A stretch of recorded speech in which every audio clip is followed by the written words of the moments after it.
les pathologies, la souffrance, les TMS sont perçus par le management français, je crois, comme des preuves de l'inadaptation des salariés français à ce qu'on leur demande. C'est-à-dire que comme ils sont en lutte, inconsciente ou consciente, avec ce qu'on leur fait faire, ils souffrent. Ils souffrent. Parce qu'ils sont pas en accord. C'est quand tu fais quelque chose à contre-cœur, tu souffres et tu développes des pathologies.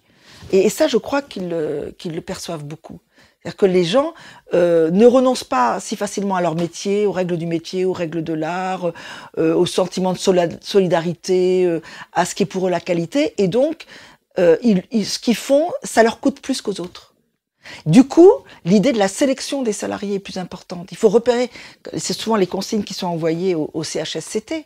Aidez-nous, disent les directions, à repérer les salariés fragiles. Ceux qui s'adaptent difficilement. Ceux qui peuvent décompenser, ceux qui peuvent se suicider ou ceux qui peuvent tomber malades parce qu'on voit qu'ils n'y arrivent pas. Il y a des gens qui souffrent parce qu'ils s'efforcent, parce qu'ils n'ont pas le choix de faire ce qu'on leur demande de faire, mais en le vivant à travers le prisme de valeurs qui sont pas adaptées. On est dans une phase transitoire où il me semble que le management dit bon, ok, là on peut mesurer déjà que on casse des œufs. Hein, on fait notre omelette, mais on casse des œufs. Donc qu'est-ce qu'on fait avec ces œufs?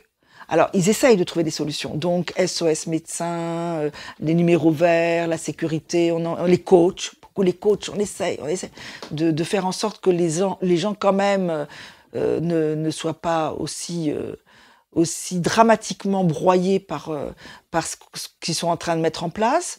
Et ça, c'est dû aussi à l'effet médiatique, hein, aux missions publiques sur la souffrance, sur le mal-être. Donc, il y a certaines limites, il faut qu'on répare. Voilà. C'est un peu comme quand on est en guerre, hein, il faut des bons infirmiers sur le terrain, quoi. Non, mais c'est un peu cet esprit-là, je crois. Toute proportion gardée, mais c'est un peu cet esprit-là. Ça n'est possible, cette situation, que parce que une bonne partie des Français ont le sentiment très fortement ancré en eux d'une illégitimité à se plaindre. La France, malheureusement, elle souffre entre guillemets du fait qu'elle a un bon code du travail, qu'elle a les 35 heures, qu'elle a encore des syndicats qui sont pas du tout dans la collaboration, etc. Et du coup, il y a cette idée que oui, c'est vrai, en France, on est très protégés. Alors évidemment, pas les gens qui sont au chômage, mais la plupart des gens qui ont un travail, on a beaucoup de chance, on travaille pas beaucoup, c'est pas comme dans les autres pays. Donc il y a le sentiment qui a été entretenu. Hein. Par exemple, quand Raffarin a dit, quand il est allé au Québec, dire il faut que les Français se remettent au travail, qu'ils arrêtent de considérer la France comme un pays de Luna Park. Et oui, il a dit ça à Québec. Bon, c'est très entretenu l'idée que franchement, faut pas se plaindre. Donc tout ce système ne peut tenir qu'avec ce sentiment un peu diffus de culpabilité. Nous, on est très protégés. Si on se compare aux Indiens, si on se compare aux Chinois et même aux autres pays européens, quand même, on est privilégiés. Faut pas trop en faire. Hein. C'est un peu comme les Suisses là qui viennent de refuser 2 semaines supplémentaires de vacances. Bon, faut pas qu'on demande cette idée dont on est des nantis, on est des privilégiés, alors que l'intensification du travail, les conditions sont vraiment difficiles et très très pour certains traumatisantes. Donc je pense que tant qu'il y aura ce sentiment diffus de culpabilité, de non-légitimité à mettre en question, à mettre en débat collectif les enjeux du travail, on n'avancera pas. Or, il me semble que c'est ça qui est en train de bouger. Notamment avec la prise de conscience quand même que s'il y a des gens qui se suicident au travail, c'est peut-être que c'est pas tellement de la rigolade que ça. Hein. Alors, on a beau dire, ils ont des problèmes personnels, on voit les lettres maintenant que les gens laissent et qui mettent en cause le travail. Donc, ils commencent à avoir cette idée de est-ce que c'est tout à fait raisonnable ce qui se passe dans le monde du travail?